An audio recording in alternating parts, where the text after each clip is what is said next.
ನೀವು ಬೆಳಗುವ ದೀಪ ಮಧ್ಯೆ ಹಾರಿ ಹೋದರೆ, ದೀಪದ ಬತ್ತಿ ಪೂರ್ತಿಯಾಗಿ ಸುಟ್ಟು ಹೋದರೆ, ದೀಪದಿಂದ ಯಾವಾಗಲೂ ಚಟಪಟ ಶಬ್ದ ಬರುತ್ತಿದ್ದರೆ, ದೀಪವು ಕೈನಿಂದ ಜಾರಿ ಬಿದ್ದರೆ, ನಿಮ್ಮ ಮನೆಯಲ್ಲಿ ಈ 2 ಘಟನೆ ಖಂಡಿತವಾಗಿ ನಡೆಯುತ್ತದೆ.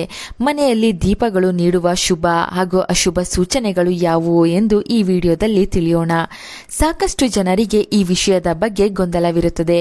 ಎಷ್ಟೋ ಜನರ ಮನೆಯಲ್ಲಿ ದೀಪಗಳು ಸಂಪೂರ್ಣ ಬೆಳಗೋದಿಲ್ಲ. ಇನ್ನು ಕೆಲವರ ಮನೆಯಲ್ಲಿ ದೀಪಗಳ ಬತ್ತಿ ಸಂಪೂರ್ಣ ಸುಟ್ಟು ಹೋಗುತ್ತದೆ.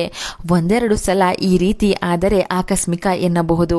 ಆದರೆ ಪದೇ ಪದೇ ದೀಪ ಆರಿ ಹೋದರೆ ಸಂಪೂರ್ಣ ಸುಟ್ಟರೆ ಏನರ್ಥ? ದೀಪಗಳು ದೇವತಾ ಸ್ವರೂಪ. ಮನೆಯಲ್ಲಿ ಯಾವ ದೇವರ ಫೋಟೋ ವಿಗ್ರಹ ಇಲ್ಲವೆಂದರೂ ದೀಪಗಳನ್ನೇ ಆಗಿನ ಕಾಲದಲ್ಲಿ ದೇವರ ರೂಪದಲ್ಲಿ ಪೂಜಿಸಲಾಗುತ್ತಿತ್ತು. ಕೇರಳದಲ್ಲಿ ಈಗಲೂ ದೀಪಗಳಿಗೆ ಹೆಚ್ಚು ಮಹತ್ವ ನೀಡಿ ದೇಗುಲಗಳಲ್ಲಿ ಹಾಗೂ ಮನೆಯಲ್ಲಿ ಪೂಜಿಸಲಾಗುತ್ತದೆ. ಎಲ್ಲಿ ದೀಪಗಳ ಜ್ವಾಲೆಯ ಬೆಳಕು ಇರುತ್ತದೋ ಅಲ್ಲಿ ನಕಾರಾತ್ಮಕ ಶಕ್ತಿಯ ಆಟಗಳು ನಡೆಯುವುದಿಲ್ಲ. ಅದಕ್ಕಾಗಿಯೇ ಜ್ಯೋತಿಷ್ಯ ಶಾಸ್ತ್ರಗಳಲ್ಲಿ ಅನೇಕ ಪರಿಹಾರಗಳನ್ನು ಹೇಳುವಾಗ ಹೆಚ್ಚಾಗಿ ನಿಮ್ಮ ಕೈನಿಂದ ದೀಪ ಬೆಳಗಿಸಿ ಎಂಬ ಪರಿಹಾರವನ್ನು ಹೇಳಲಾಗುತ್ತದೆ. ದೀಪಗಳಿಲ್ಲದೆ ಯಾವ ಶುಭ ಕಾರ್ಯಗಳು, ದೇವರ ಪೂಜೆಗಳು ನಡೆಯುವುದಿಲ್ಲ. ದೀಪಗಳನ್ನು ನೀವು ನಿಮ್ಮ ಮನೆಯಲ್ಲಿ ಹಚ್ಚಿದ ಮೇಲೆ ಪದೇ ಪದೇ ಆರಿ ಹೋದರೆ ಮುಂದೆ ಯಾವುದೋ ಸಮಸ್ಯೆ ಬರುತ್ತದೆ. ಜಾಗ್ರತೆಯಿಂದ ಇರಬೇಕು ಎಂದು ಅರ್ಥ ಮಾಡಿಕೊಳ್ಳಿ. ಗಾಳಿಗೆ ದೀಪ ಆರಿ ಹೋದರೆ ತೊಂದರೆ ಇಲ್ಲ. ಅದೇ ವಾರದಲ್ಲಿ 3-4 ಸಲ ಗಾಳಿಯ ಶಕ್ತಿ ಇಲ್ಲದೆ ದೀಪವು ಆರಿ ಹೋದರೆ ಮುಂದಿನ ಕಷ್ಟಗಳ ಎಚ್ಚರಿಕೆಯನ್ನು ಇದು ನೀಡುತ್ತದೆ. ನೀವು ಏನನ್ನಾದರೂ ಮನಸ್ಸಿನಲ್ಲಿ ಅಂದುಕೊಂಡು ದೀಪ ಬೆಳಗುತ್ತಿದ್ದರೆ ಆ ಕೆಲಸ ಆಗೋದಿಲ್ಲ ಅಥವಾ ನಿಧಾನವಾಗಿ ಆಗುತ್ತದೆ ಎಂದು ಸೂಚನೆ ನೀಡುತ್ತದೆ.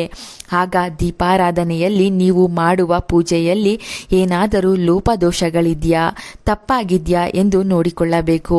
ಮನೆಯಲ್ಲಿ ನೆಗೆಟಿವ್ ಶಕ್ತಿ ಹೆಚ್ಚಾಗಿದ್ದರೂ ದೀಪ ಆಗಾಗ ಕಾರಣ ಇಲ್ಲದೆ ಆರಿ ಹೋಗುತ್ತದೆ. ಆ ಸಮಯದಲ್ಲಿ ಮನೆಗೆ ದೃಷ್ಟಿ ತೆಗೆಯಬೇಕು. ಇನ್ನು ಕೆಲವೊಮ್ಮೆ ಒದ್ದೆ ಕೈನಲ್ಲಿ ದೀಪದ ಬತ್ತಿಗಳನ್ನು ಮುಟ್ಟಿ ದೀಪ ಬೆಳಗಿಸಿದರೆ ಖಂಡಿತವಾಗಿ ದೀಪದಿಂದ ಚಟಪಟ ಶಬ್ದ ಬರುತ್ತದೆ.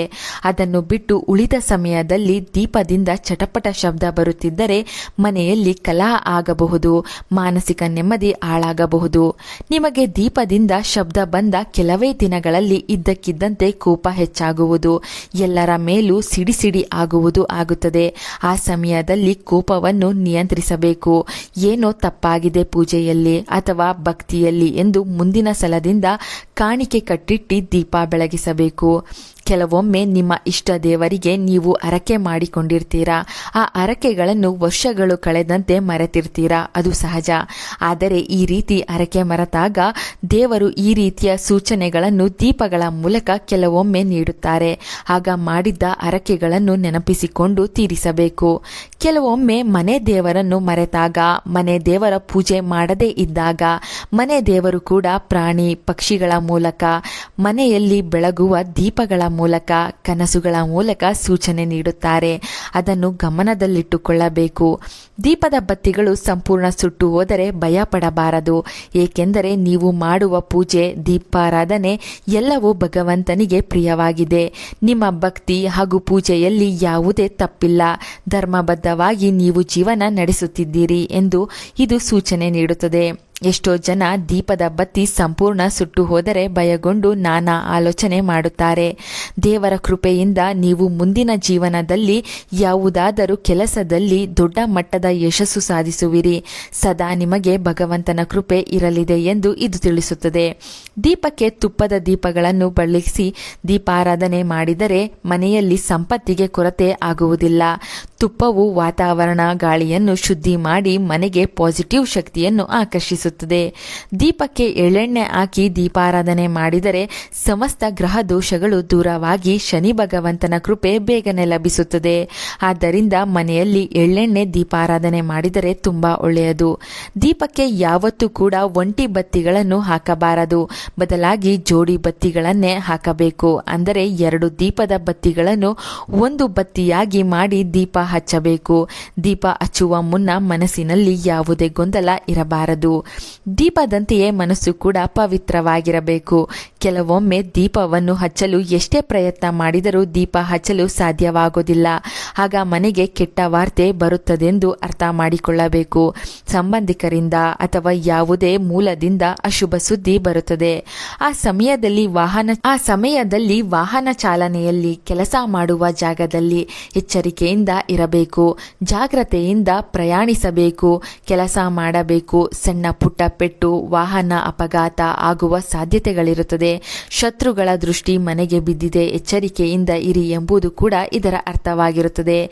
ಮಣ್ಣಿನ ದೀಪಗಳನ್ನು ಮನೆಯಲ್ಲಿ ಬೆಳಗಿಸಿದರೆ ತುಂಬಾ ಶ್ರೇಷ್ಠ ಎಂದು ಶಾಸ್ತ್ರ ಹೇಳುತ್ತದೆ. ದೀಪದ ಜ್ವಾಲೆಯು ಇದ್ದಕ್ಕಿದ್ದಂತೆ ಜೋರಾದರೆ ಅಥವಾ ದೊಡ್ಡದಾಗಿ ದೀಪ ಉರಿದರೆ ಅದು ಶುಭದ ಸಂಕೇತ. ಇದರಿಂದ ನಿಮ್ಮ ಪೂಜೆಯು ಭಗವಂತನಿಗೆ ಸಲ್ಲಿದೆ ಎಂದು ಅರ್ಥ ಮಾಡಿಕೊಳ್ಳಬೇಕು. ಮುಂದೆ ಅನೇಕ ಶುಭ ಫಲಗಳನ್ನು ನೀವು ಪಡೆಯುವಿರಿ ಎಂದು ಅರ್ಥ ಮಾಡಿಕೊಳ್ಳಿ. ದೀಪಗಳಿಂದ ಯಾವುದೇ ಶುಭ ಹಾಗೂ ಅಶುಭ ಸೂಚನೆ ಸಿಕ್ಕರೆ ಭಯಗೊಳ್ಳಬೇಡಿ. ನಿಮ್ಮ ಮೇಲೆ, ನೀವು ಮಾಡುವ ಪೂಜೆಯ ಮೇಲೆ ನಿಮಗೆ ಹೆಚ್ಚಿನ ನಂಬಿಕೆ ಇರಲಿ. ಇಷ್ಟ ದೇವರು ಅಥವಾ ಮನೆ ದೇವರಿಗೆ ತಪ್ಪಾಯಿತು ಎಂದು ಕಾಣಿಕೆ ಕಟ್ಟಿ ಇನ್ನೊಂದು ಸಲ ದೀಪಾರಾಧನೆ ಮಾಡಿ. ಆಗಾಗ ಮನೆಗೆ ದೃಷ್ಟಿ ತೆಗೆಯುತ್ತಾ ಸಂತೋಷದಿಂದ ದೇವರ ಪೂಜೆ ಮಾಡಿ. ದೀಪಗಳ ಬಗ್ಗೆ ಈ ಮಾಹಿತಿ ಇಷ್ಟವಾದರೆ ತಪ್ಪದೇ ಒಂದು ಲೈಕ್ ಕೊಟ್ಟು ಚಂದನಾ ಲೋಕ ಯೂಟ್ಯೂಬ್ ಹಾಗೂ ಫೇಸ್ಬುಕ್ ಪೇಜನ್ನು ಫಾಲೋ ಮಾಡಿ. Thank you.